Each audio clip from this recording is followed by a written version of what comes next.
皆さんこんにちは。リジェクトの当時の時戸でございます。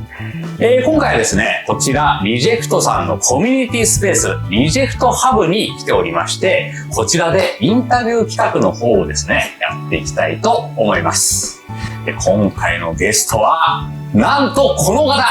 リジェクトのボスの高山さんでございます。よろしくお願いします。でまずはちょっと軽くご紹介の方をですね、お願いできるはい。僕はリジェクトの代表をやらせていただいております高山と申します。今やっとリジェクトも7期目に入ってきたというそんなタイミングでございまして、当時19の頃から創業させていただいて、その直前は僕自身も少しだけ PUBG というタイトルでちょっと選手をかじらせてもらって、そこからこういった流れでずっと一本でやらせていただいております。19の頃に立ち上げて7年ってことはまだお若いんですよね。そうですね。まだ25で、もうそろそろ26になる。はい。じゃあ僕と一回り以上も違う。にもかかわらず、こんだけのね、大きくなったチームをまとめているということでですね、本当に頭が下がるわけでございますが、今日はそんな高山社長にいろんなことをですね、ぜひ聞かせていただきたいと思いますので、はい、何でも聞いてください。よろしくお願いいたします。はい、お願いします。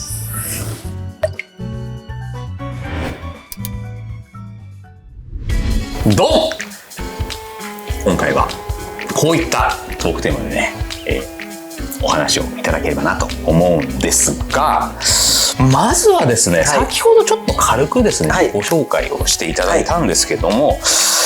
こちら高山社長とはまだ25ということもあって、でも昔は、PUBG とかそうです。PUBG もう15年ぐらいこれまでゲームやってるの、10歳ぐらいからずっとゲームばっかりやってまして、昔はね、リングネームというかハンドルネーム、ナステルさん、ナステルでやらせていただきました。やってましたよね。ゲームやろうと思ったきっかけとかっていうはですね、本当幼稚園の頃からの友達が、ずっとゲームをやっていて、やっぱりこう幼稚園、小学校、中学校と上がるにつれて会えなくなってくるんですよね。で、やっぱ校区がちょっと一個隣だと踏切を渡らないといけない、親から NG が出る、じゃあ何しようってなった時に彼がオンラインゲームを始めて、僕もそれを真似して始めたっていう。本当そこのスタートがあって、彼もその足がそんなにその自由に動かないみたいなその病気があって、筋肉がちょっとずつどんどん動かなくなっちゃうみたいな。で、遠くにいても一緒に遊べるみたいなのって当時なかったんで、ずっとオンラインゲームでもうギリギリ箱型じゃない PC ぐらいの時からずっとやるみたいな、やってましたね。そういうきっかけがあったんですね。じゃあそっからのめり込んで、四六時中やりまくっていて、怒られながら、ただいいパソコンを買ってもらうために頑張って受験しますとか、そういう感じで。なるほど。じゃあそこがうちと同じですなっていうか。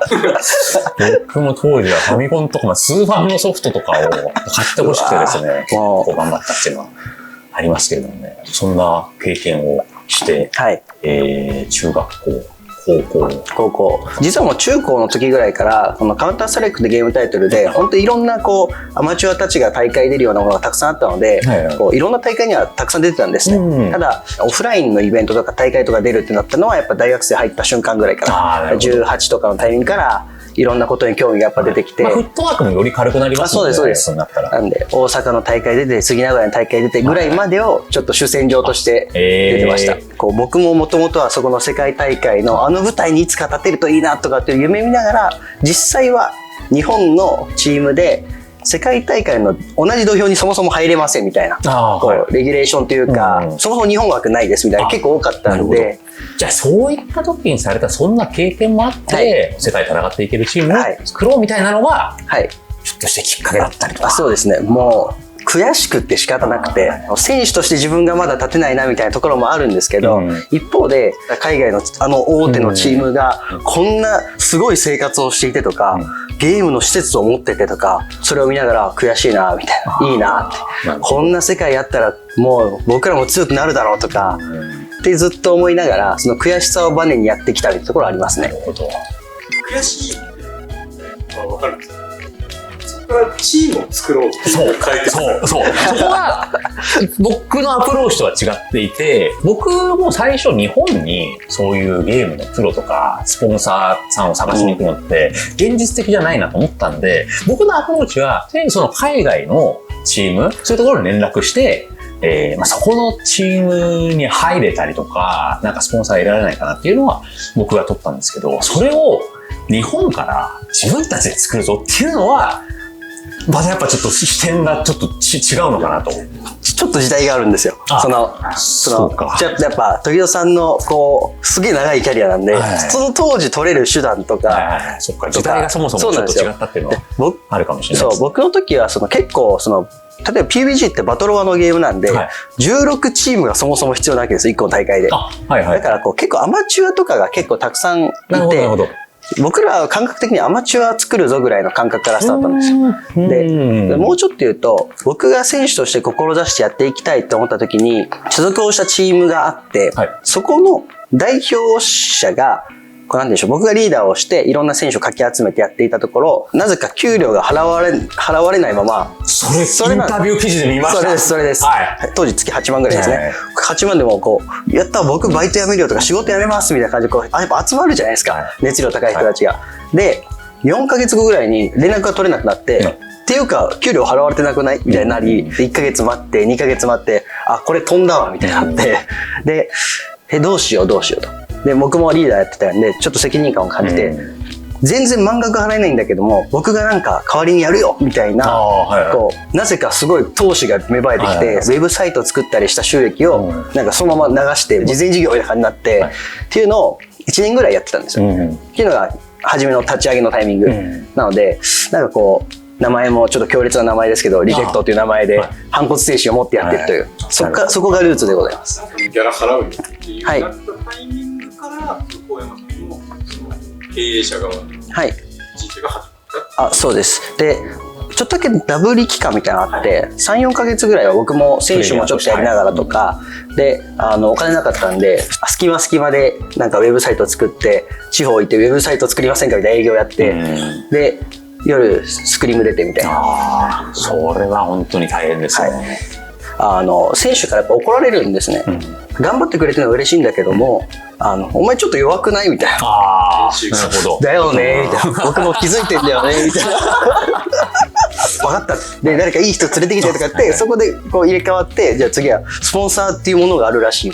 スポンサーを獲得する活動っていうのをやってみますみたいな。分からないままとりあえずいろんなところ行って、いや、ふざけてんのみたいなこといっぱい言われるわけですよ。パワポもないんで、みたいな。で、こういうの用意しないといけないんだみたいな。本当だから何も知らない。本当にじゃあ現場でそういうところを学んで。そうです。会社入ったことがなかったんで、そういうのやり方を教えてもらいながら、もうすいませんってずっと言ってましたね。当時何歳ぐらい？19ですね。まだ10代だった。酒も飲めない。そうですよね。それは10代の人が来て、で、しかも当時だとどのぐらいの、まだでもこんなに e スポーツっていう波はまだなかったですね。ただ結構やっぱ熱量が伝わる先もあって、そういった方々は結構大手のマネジメント会社つないでくれたりとか、なんかこういう本をあげるよみたいな、本当そういうのを地道に教えてもらいながら、丸1年ぐらいやると、ちょっとずつ安定してきたというか、基盤がなんとなく分かるようになってきて、そのタイミングから、ベンチャーキャピタルってところから投資を受けて、東京に来て、本格的にやるぞって言って、社員1号を獲得するみたいな。なるほど。その時は大山さんはどのようにして生活してた？普通の学生って感じでした。ただの学生で、自分がギリ生きてますみたいな。学生で資材を投げるチームはしないですよ。だからちょっとだけ借り入れしたりもしましたけど、そういうので、ギリちゃんと回ってくるようになり、ただそれよりもやっぱ毎日が面白かったんで、この年でこの全力でやれて経験できたら何でもいいじゃんみたいな、そういう気持ちがずっとありましたね。僕も成り立ての頃は割と楽しいっていうのが大きかったっすね。一番最初に中野に住んでた時はだいぶひどいところ住んでました家賃22,000円の本当にオンボロアパート、共同トイレ、風呂なし、なかなかですね。で遠征から帰ってくるともうカビだらけあれはもうちょっとしんどかったですね。でも、やっぱね、楽しかったです。僕は19じゃなくてもうすでに25ぐらいになってましたけど、それでもやっぱ、あんまり人がやってないところをやらせてもらってるとか、やっぱ毎日楽しく、前向きに生きれてたんで、そういったところはそんなに気にならなかった。決定的に違うのは、僕は一人、チームメイトっていうのはいなかったので、そこはちょっと気楽にできたのかもしれないですけど、人をまとめていくとか、そのことを考えながらやるっていうのはより大変だったんだろうなっていうのは、今、思いましたね。小山さん、不安とかはなかった？多分ベースが不安だったので、多分そこより下ってあんまなかったんですよ。だからずっと楽しいみたいな。だからすごいこう、だから当時限定のアドレナリンみたいなやつはやっぱありましたよね。そうですよね。はい。あとは結構ボランティアでやってくれる人が結構多かったんですよ。好きだからマネージャーさせてとか、でマネージャーがなぜ給料1円も払ってないのに、そのマネージャーが僕の代わりに選手たちに誕生日プレゼントとか買ったりするんですよ。これは一応やっぱ助けたくなるっていう、助けたくなるような性格はされてると思います。この人のためになんかちょっとできるといいなっていうようなことを思わせてくれる性格だったりとか人柄だと思いますね、僕も。ありがたいですね、それは。選手の方には見るようなかったの？ありましたね。それで選手と喧嘩したことがあるぐらいあったんですよ。選手を断念せざるまでの期間というのはどのぐらい？もう多分 3,4 ヶ月ぐらいで、割ともう早いタイミングで、ダメだと、僕より全然すげえやついっぱいいるしみたいな、こうやばいやつがどんどん選手として生まれてくるじゃないですか。見てるとこの選手のここは絶対に超えられないだろうなみたいな、その時に初めてこうなんていうか、自分が選手をするというあれは理想だなみたいな、こういったリスペクトがやっぱしっかりと生まれるんで、逆に今は転職で後押しをするっていうところの差異があるのかもしれないというか、そっちを磨いた方がいいなみたいなやっぱ思って、もともと立ちたかった舞台は世界大会の舞台なんだけれども、立ち方はいろいろあるなと思って、だから今はそういうこう応援側にしっかりと回れてるのはもうやばい選手がいっぱい見てきたからですね。なるほど。はい。こちらも気になっている方たくさんいらっしゃると思うんですけど、格闘ゲーム部門設立の経緯、いつ頃から、その格闘ゲームに参入しようみたいな話が出てきたりしてたんですか？そうです。2年半とか前ですかね、おそらく。いろんな経緯が実はあって、会社のビジネス的な戦略っていう一部もありますし、いずれ行きたいという思いもやっぱ元からあった領域でもありますし、大きくやっぱ格闘ゲーム出身の会社、シューティングの何かしらのゲームの会社とかってやっぱあるじゃないですか。この中でシューティングの方々からすると、僕も含めてやっぱこう敷居がすごい高かったんですね。やっぱ格闘ゲーム歴史が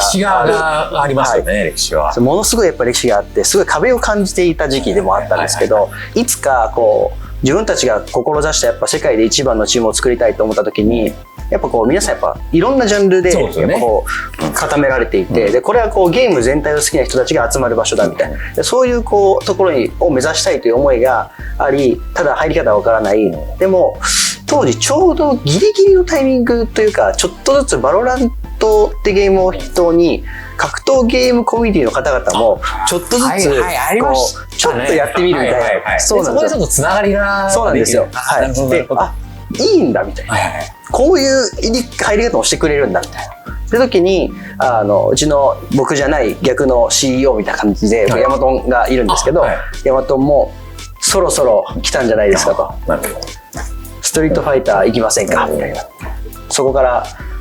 しっかりめに本当に入れるんだろうかみたいな。入る時はそうです入る時はどういうふうに入らせていただくのがこのコミュニティに双方のコミュニティにとっていいんだろうかとか、僕らの思想としてはこう今シューティングゲームが盛り上がってたよねみたいな。で格闘ゲームっていうところが歴史あってすごい長くあって、根強い。でここをミックスさせられることができれば、我々が最終目指している目標に一歩でもやっぱ近づけるんじゃないかっていうのは常々話していたので、そこのこうカルチャーミックスみたいなところを上手な方というか教えてくれるような方とか、まさに国人さんとか目指している先の世界が似てるんじゃないかと思い、時戸さんとかいいよねとか、もしこうご一緒できるような形であれば無制限で全勢力を注いでやりましょうみたいなっていうのが当時の意思決定でしたね。格ゲームを作ったタイミング、作ろうっていう話の時点でもう時戸さんの名前も上がってた、上がってました。目指す先が完全に離れてると多分厳しいと思ったんですけど、きっと似ているだろうっていうのでお話したいっていうのからスタートさせてもらって、このパブリックビューイングできる場とかも、もうずっと当時から計画を持ってて、これ本当にね、素晴らしいなと思います、何回かやっぱりそのストリートファイターリーグと大きな大会で勝たせてもらったことがあるんですけど、もちろんそれ自体すごい大切なことなんですけど、それを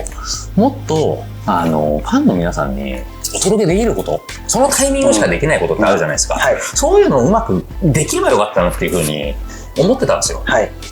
プレイヤー自身も勝つだけじゃなくて、やっぱそのファンの人たちに、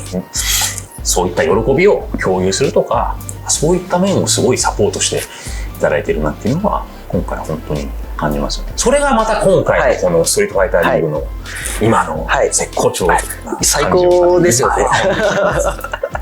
そういったこともやっぱり続けていかないといけないなと思ってますね。出る前、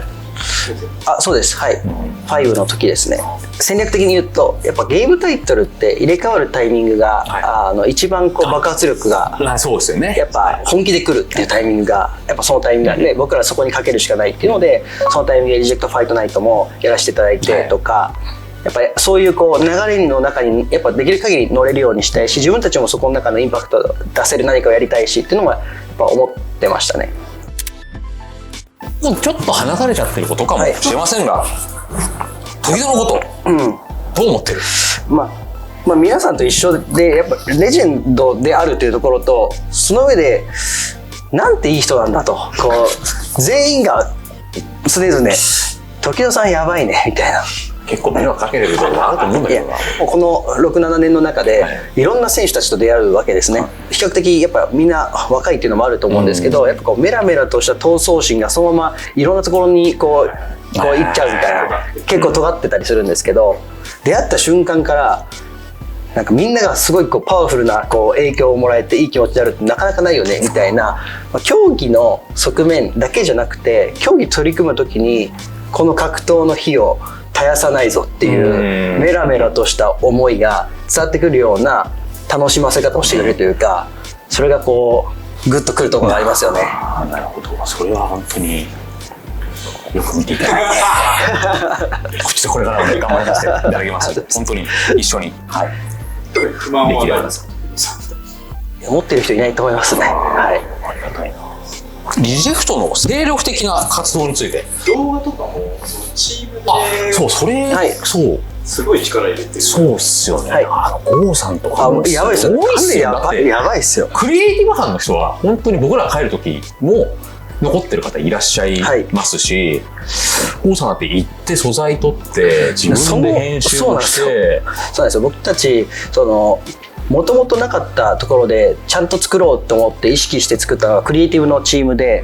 大昔だとそもそもカメラで写真、いわゆる潜在写真を撮れる人も少なくてスマホカメラだったんで、ここがこう嫌だっていう思いで変えてって、で今だとクリエイティブのチームがいて映像とグラフィックと両方やってくれていて、でイベントがあったらそこからこう何人かが派遣されてきて、こうパブリックビューイングとかも映像を撮っていくことで熱量をちゃんとお伝えできるとか、その一瞬一瞬を絶対に届けたいって思いがあったんで、イベントには絶対にこうカメラができる人間が帯同してその瞬間をちゃんと届けられるようにしたいとか、まだはできてないところもあるんですけど、現地行った時にやっぱその最高の一枚の写真を撮り、それをちゃんと載っけてあげるとか、そういうこう見せるということをちゃんとやりたいなと思って意識してやらせてもらってます。かっこよく見せたいっていう思いが社長はあるって、郷さんしきりにおっしゃってました。こちらもなかなかねキャッチーな質問だと思うんですが、分かってますか？こちらやっぱ e スポーツに参入するチームとかって撤退されたりだとか縮小されたりっていうところもあると思うんですが、リジェクトさんはどうでしょうか？どうなんですかね。でもおかげさまで右肩上がりでずっと上がり続けてはいます。増収増益という形には会社としてはやっぱなってます。ただですね、一方でそこの収益をもうほぼ僕たちは全部もう一回再投資回すっていうのが基本スタイル。自分たちが成し遂げたい先がすごい遠い世界だったので、そこに一歩でも近づくためにはもちろん日本だけじゃなくて海外の方でもやっぱいろんなことやっていきたいというのがやっぱありますし、なんかそれをこう実現できるようにやろうと思うと、どんだけ入っていても全部やっぱ使っちゃうっていう。ただ一応右肩上がりでずっと伸び続けてくれているので、これはもう皆さんのおかげさまですとしか言いようがないですし、ただめちゃくちゃ死ぬほど儲かりまくってあんなことできるぜこんなことできるぜでは全くまだまだないので、これはそうなりたいという気持ちも一部昔ありましたが、今はどちらかというとそんなことよりも楽しいやつをもうどんどんやれるためにもっとあれやろうこれやろう、こういう企画が上がってきたら OK ってすぐ言える会社であり続けないとなっていうのは常々思ってます。ちなみに高山さん自身はどうですか？いや何でしょう昔は僕1年目の給料って月額0円、2年目払ってたぐらい。そうです。だから僕は0円だけ。まあ、役員報酬だけですからね。1年目0円、2年目6万7千円かなんかです。で、3年目が20万とか多分取れるようになってきて、で、4年目とかで、多分50万ぐらい取れるようになってきて、そこから先って言いづらいので。なるほど。4年目でそんぐらいで。今7期目なので、まあ、個人としては今でこそやっぱりこう安定したこう会社にもなってきたので、やっぱ安定した収益もいただいているっていうのが現状なんで、儲かってますかどうですかって言われると、一般の経営者ぐらいはいただいてます。はい。スポーツチームの経営でそこまでいってるいないと思いますよ。仕事としてちゃんと成り立たないと、結果誰も幸せにならないっていうのをすごい重々理解しているので、いろんな会社さんのうまくいったいかなかったをこうたくさん見ている身としては、そうなっちゃいけないなみたいな、やっぱりこうもうすごいこう今関係させてもらってるこう委託先の方々が含め多分100人ぐらいやっぱいるんですよね今。そういった方々が倒れちゃうってなるのも僕らの責任ですし、だからそうならないようにこうもっと面白いことを発信したいですし、それがこう皆さんにもし価値の提供がもっと僕らがパコッとこう分厚い提供ができていれば、それに対して何かしらの形で楽しかったよっていう声をいただければ、きっとそれがみんながこういい方向に循環していくと思ってますんで、そういったところを目指してというか、根幹に置いて、やらせてもらってますね。はい。それでは最後に今後の展望ということで、ちょっとお話を伺えればなと思うんですが、まあこんだけ本当にいろいろ考えて、やられてるとのことなんで、たくさんあると思うんですけど。そうですね。やりたいことは結構無限にやっぱあるんですけど、大きなこう主軸みたいなところで言うと、ゲーミングライフもっと豊かにしたいよねみたいなことを考えていて、ゲーマーと言われる人たち、僕からすると一般なんですけど、その人たちのこう身の回り全てが自分たちの価値が提供できている状態っていうのを作りたいなと思っていて、例えばゲーマーのデスク周り全てを自分たちのプロダクトに変えていくとか、競技を本気でやっているからこそ生み出せるようなアイテムがたくさん出るといいよねっていう、こういったものとか、コンテンツで言うとやっぱこう割と早いタイムから